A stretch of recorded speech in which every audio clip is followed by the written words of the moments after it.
Écologie avec les bénévoles du programme Reef Check en Guadeloupe. Depuis 9 ans, un travail est mené pour surveiller les récifs coralliens de la Guadeloupe. 8 zones distinctes sont observées chaque année pour dresser un état de santé.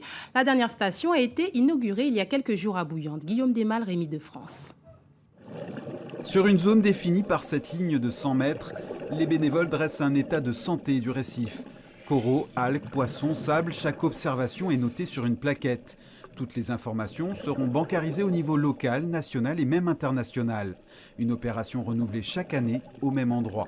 Cette station vient d'être installée et aujourd'hui plusieurs bénévoles font leur baptême d'éco-volontaires. Compliqué parce qu'au départ il faut se repérer. Moi c'est la première fois que je fais ça, donc arriver à suivre le transect, j'ai eu un petit peu de mal à respecter les différents secteurs, à suivre mon binôme. Mais bon, je pense qu'avec la pratique on arrive déjà à avoir une meilleure connaissance des poissons, puis surtout à regarder aussi différemment le milieu. Différencier bien la prédation, du blanchissement et de la maladie. Distinguer un corail malade d'un corail en bonne santé, reconnaître les espèces d'algues, de poissons. Avant de participer à ce programme de surveillance, les bénévoles bénéficient d'une courte mais large formation. Beaucoup de gens plongent, mais en fait connaissent mal un petit peu les fonds sous-marins.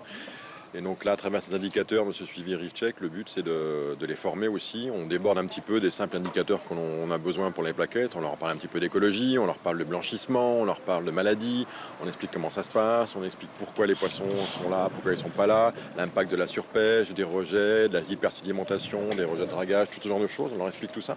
Ce programme international fêtera bientôt ses 10 années d'existence en Guadeloupe. Dans des milieux variés, 8 stations permettent d'obtenir une vue d'ensemble à long terme sur l'état de santé des récifs coralliens. Sur les meilleures stations, on aborde les 20% à peine de couverture coralline. Donc on est en phase de stabilisation et on espère dans les prochaines années l'avoir, après cette phase-là, une phase de recroissance et d'augmentation de la couverture coralline.